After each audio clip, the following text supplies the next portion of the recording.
D1Aunre Davis, played at Bowling Green State University, and transferred to went to Mercyhurst University to finish out. Okay, okay.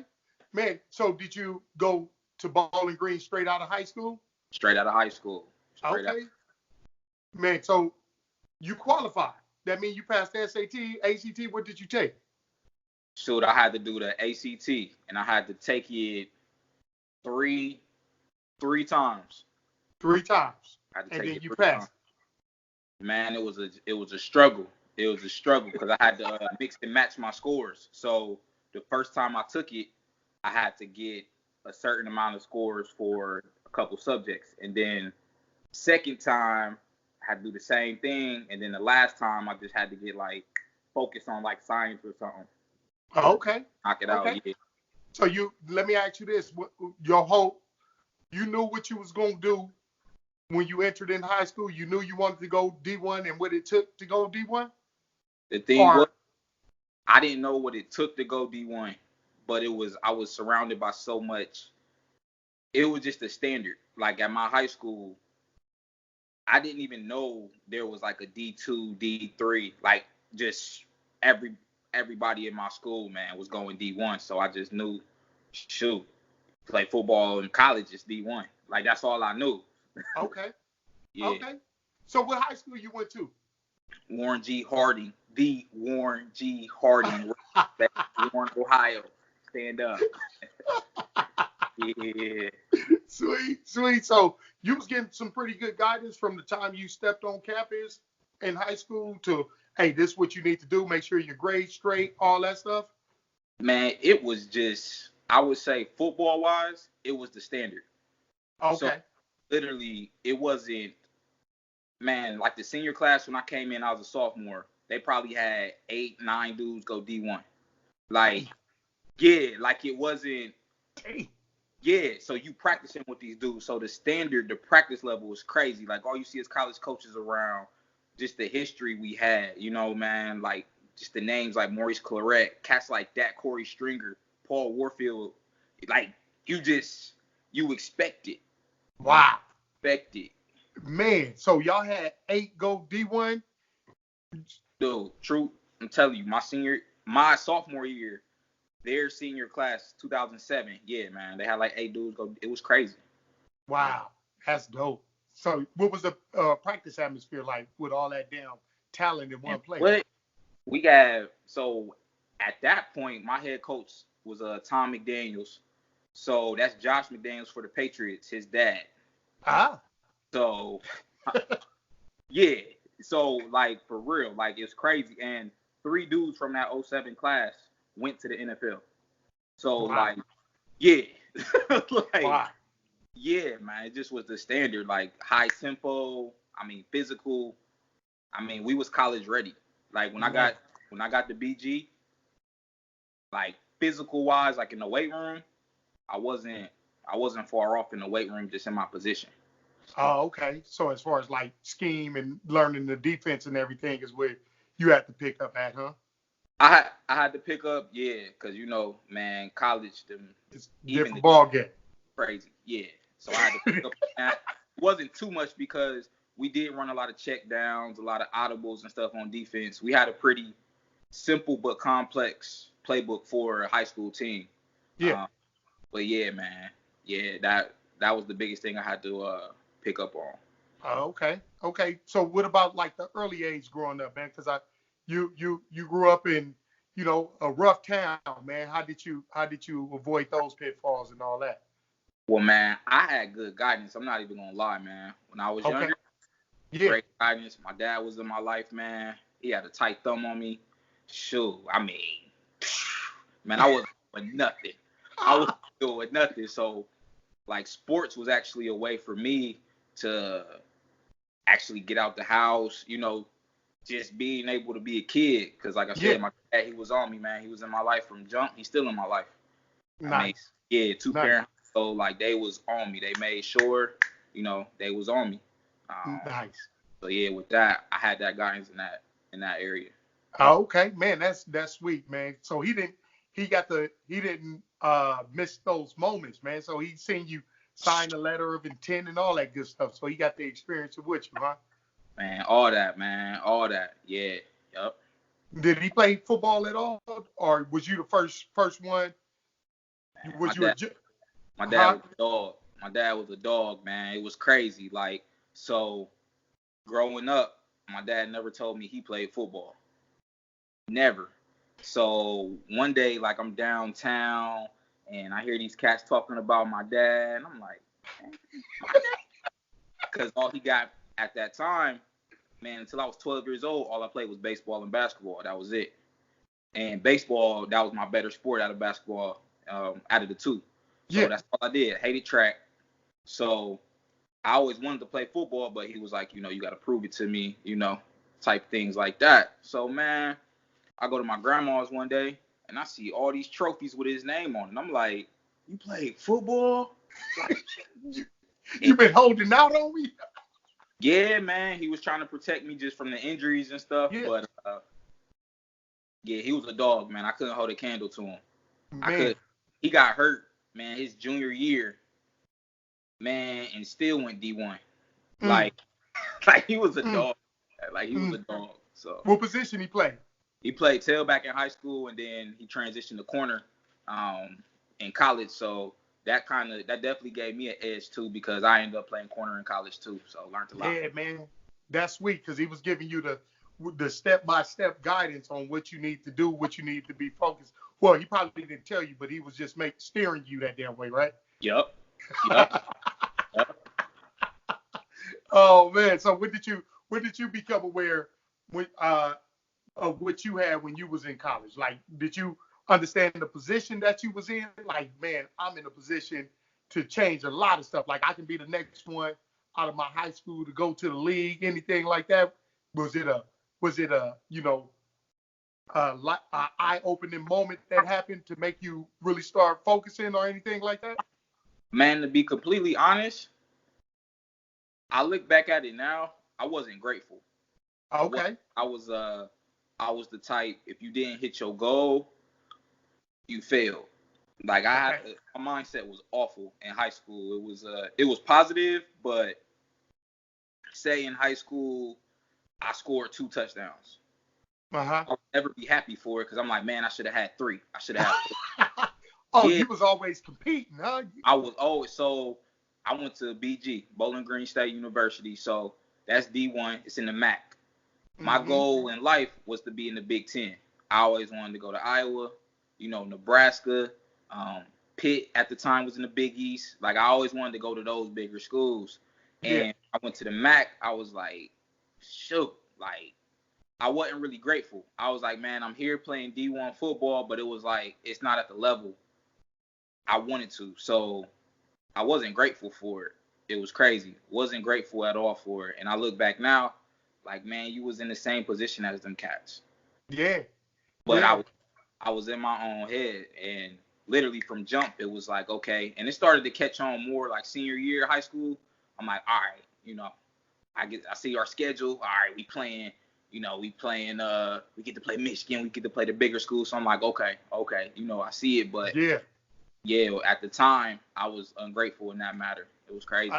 Man, that's crazy. Because, man, it's odd that you saying that you was ungrateful just due to the fact that you was there, and I'm quite sure you was grateful, but it wasn't what you wanted to be.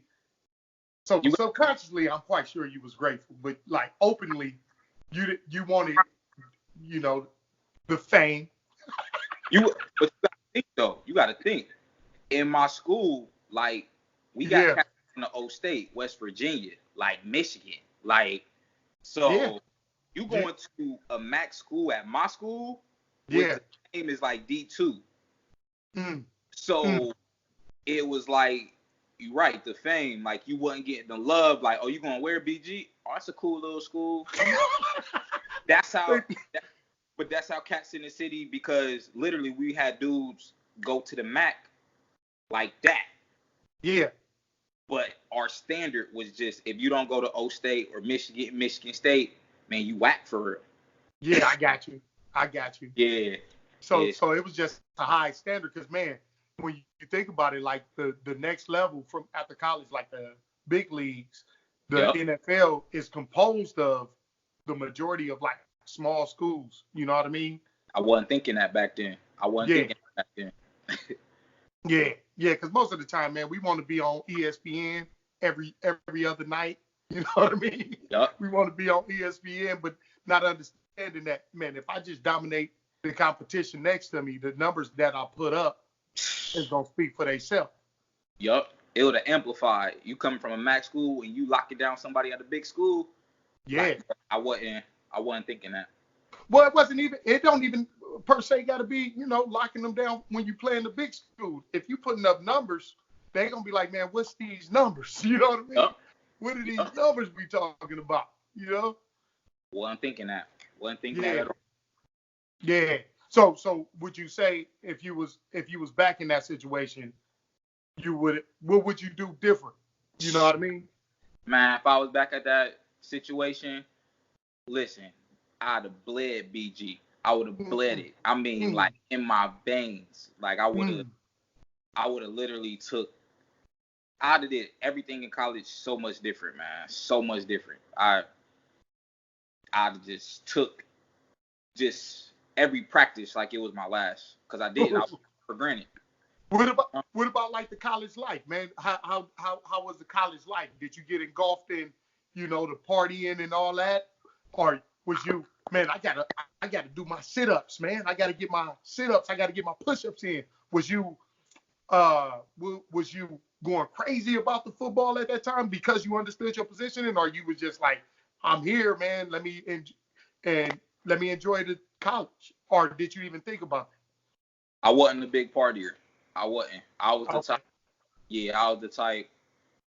I'm like, man, I got to get focused in this season. Once I'm in it, I'm in game mode. Yeah. Game mode. And I was engulfed in it as far as like work ethic, but I was in my own head. I would stress myself out. I was my worst enemy. Worst enemy. People would try to help me. I'd be a little prideful. Ego. I didn't have a great relationship with the coaches. Wasn't disrespectful, but I just didn't trust anybody. I just had I didn't have great rapport with any of my coaches. I look back at it now. I used to blame them. Yeah. I look back at it. I gotta take responsibility because I never even opened up or put down that wall for them. Never put that wall for them. Never. It was like they had to get through to me, and I'm like, they the ones who recruited me. Like, and I'm putting up the wall like, nah. Like, they wanted me. Yeah, and I'm like blocking them. They try to have a conversation with me, and I keep it, man, so short. I mean, I'm talking about a sentence or two. Good, man. Great. Yeah, like it just it was all. Oh man. So was that the only school? Did you go on a recruiting trip there? Did you take any other trips or anything? I took one visit, and that was to them. And then I will never, ever recommend that for anybody. Like, take all your visits. I had multiple offers, but I literally just took one visit from them. They were the first school actually to ever offer me. They offered me my junior year in high school, like right after my junior football season. They offered me like in February, and at that time I didn't even know what a scholarship was. They was like, come down on this junior day. We want you to see the campus. I knew about BG because my grandpa, my uncle went there. He never played football or nothing, so he would take me to the football games and stuff. And I was a sports junkie. You younger, following players. Yeah. And happened to be there, and they gave me a scholarship right that day, and I was like, wait, y'all want me to play? My dad, like, do you understand? Like, they just offered you a scholarship. Like, I'm like, for how much though? He was like, it's D1, it's full ride. Like, it was crazy. It was a good day. Like, my mom, she was crying when I got back home. She like, we ain't got to pay for school. Like, it was big. Man, that's huge, man. That's huge. So you took, man, what went on the trip?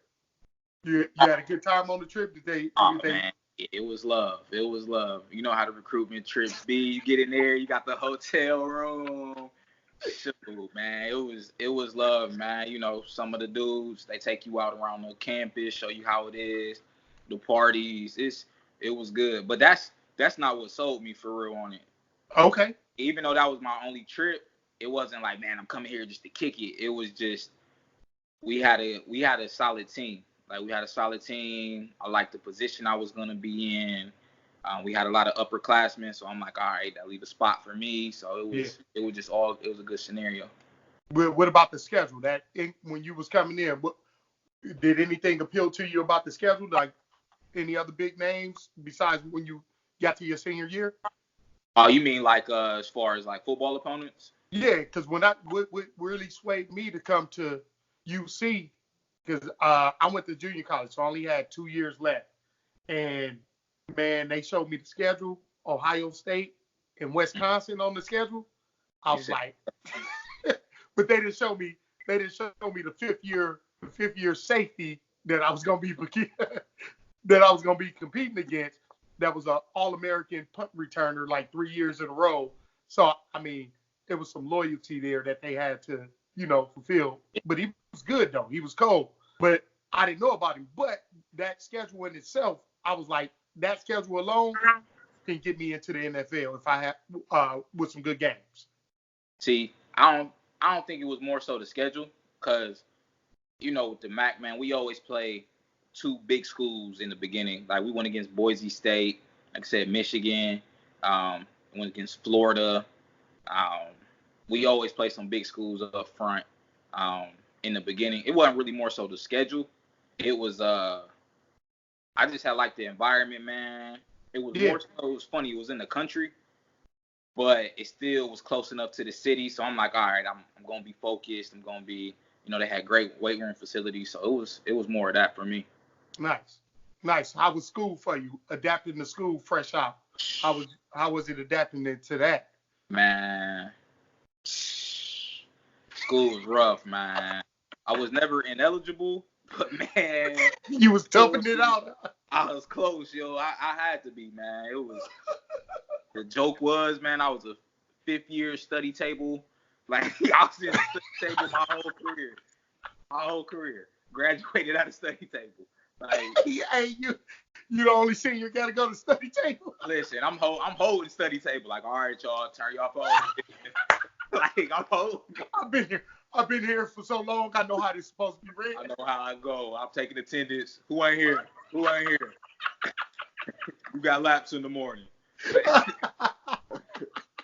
Like, I'm up here with the GAs, man. Like, oh man, you have been at the study table so long. And that's for real. I was in study table for 5 years, man. 5 years. What about your major? What you major in? So majored in psychology. Okay. So okay. I love psychology, man. It was cool, but man, it was just I didn't put the work in school wise. Yeah. And there was no reason for me not to, because I wasn't kicking it like that. Yeah. So I was just literally being lazy. Just chilling, really just chilling, huh? I was chilling. Like, if it wasn't football, it was like in your room. Yup. What I need to pass, all right, I'm gonna do that. Yeah. Do that. Oh man, that's interesting. Now, if you was in hindsight, as far, I mean, everything, football, school, because most of the time we put all our eggs into football. You know what I mean? So we go to the college and we take their, like when you're watching the game, you see whatever, depending on what school you watching, you'll see the majority of the skilled players having the same major. Yeah. Right? Which is like, most of the time is almost like their Mickey Mouse courses. Like, hey, the teachers, they look out for us in this course. It's the easiest course. Was that the case with psychology at Bowling Green, or you chose that major yourself? No, I always chose it. Okay. Yeah. So what was like the go-to major for y'all up there? Man, the go-to major? Man, I think like communications or something. Communications? Yeah. Yeah, because you like when you watching the game, you see all these dudes. Hey, can you pause this real quick? Yeah. All right. Yeah, because they hold on. I might take kissing their butt, but almost. Yeah. Yeah. Just being approachable, more approachable. Heck yeah, I'd have been approachable, kept my guard down.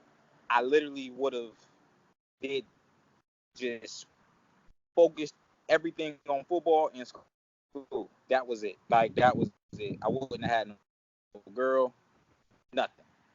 Like nothing. I just focused all my energy football and school. Well, why would you have that type of focus? Because man, I didn't see cats from what I graduated with that went to the league, and we never would have thought they went to the league. Like it's crazy. Our one boy, man, his name Jude. We used to always talk about him. It was funny, man. It was funny. Like he was the biggest corner we had. They ended up moving him. We called it to Rover. So that was like wheel. Yup. We moved him there, and our thing there was Rovers don't go to the league. Yeah. Because you're not a true safety linebacker, and you're small to be a backer. Mm-hmm. This guy ended up playing for the Tampa Bay Bucks like 3 years, starting corner. Wow. And yeah, man, like that was it was amazing, man. Like, and I look, and you look, is it because of more talent? Is it because of he focused and he had a process and he followed the process. You know, it's a number of cats like that, man, that I played with, and I just look, I'm like, dang, you know what I'm saying? Like, I look back, like, if I just focus that energy to the proper places, man, who knows? You know, you never know. You just give yourself a better shot. Yeah, because you probably would have stuck to a blueprint. You know what I mean? Sticking to a blueprint leads you into a right direction. Like I was having a conversation the other day with the wife about a role model, right? Mm-hmm. And people are saying that these athletes are not good role models, and I'm like, man, they perfect role models if they play the position or doing what you aspire to do. Now, the way they behaving now is not what you want to mimic. You want to mimic the role that they took to get there. Exactly. Yeah, they get Hollywood once they get there, but whatever they did a blueprint that got them to where they got to. So those are the perfect role models, not for everybody. If I want to be a scientist, that's not a good role model, right? It's not a good role model because that's not the role I want to play. You know what I mean? So I'm like, look, they're perfect role models because they doing what I aspire to do, and they have reached the pinnacle of what we all agreed as the highest level of football, baseball, basketball, even the rappers, right? They the best. They're selected from a whole bunch, and that's the highest level of being an entertainer. You know what I mean? Right. Yeah, that was a conversation we was having because I was like, nah, AB is a perfect role model. If you follow his steps to where he got to, and now you're not going to him for moral advice. He's not a damn priest. You know what I mean? He's a damn football player.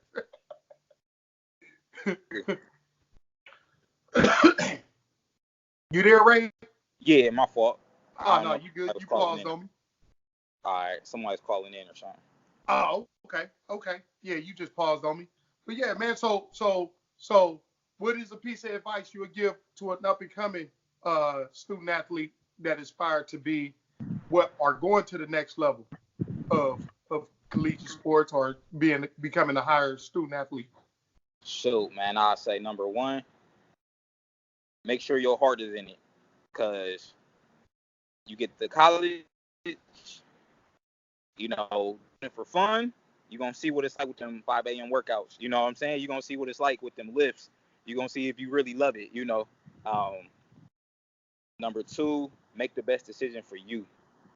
You know, look at the whole thing. Don't just look at, you know, your freshman year. No, look at your whole, like, picture yourself there the whole 4 or 5 years. Yeah. You know, can you be there? You know, can you be successful there? You know, I seen both sides. I seen cats go to huge schools, never played it down. You know, I seen cats go to small schools, start freshman year, and it could be flip-flop. You got to go what's best for you. I wouldn't say don't particularly follow a coach, but know your coach, man. Know who's about to be teaching you, because ultimately that's what's going to help you be successful. Mm. That's what's going to help you be successful. And, man, just know the opportunity you got in front of your hands. Like, I look back at it now, not a lot of cats go D1. Not a lot of cats go D3. Like, not a lot of people can play football at the college level. And nowadays, all you got to do is have one play on YouTube, one play that go on Instagram, on Snapchat, and somebody knocking at your door, giving you an NFL tryout. Like, I took every practice like it was a game. And I know that's day, but I'd have spat it up, I'd have taped up, I'd have did everything like it's like game time, huh? Like we going against Bama. Like I would have from red shirt year, because man, when I was red shirted, shoot, you just out there, you on a practice squad. And I'd have took every practice squad wet, man. I'd have took it all. Like I'm playing Bama. Just man, that would be my advice. Man, what about like, because you understand, like when we playing, right? We not competing against other safeties, but if there's a difference maker when it comes to like talent, what about like I'm a blue chipper, I'm coming in from high school, man, I don't run down those special teams, I don't do that, right? Man, be it all, man. Be mobile, be flexible, because I learned that cats that was killing it on special teams, the coach be like, all right, sure, if you're going to give yourself up on special teams, let's get them some reps at safety. All it takes is one play. All it takes is one play.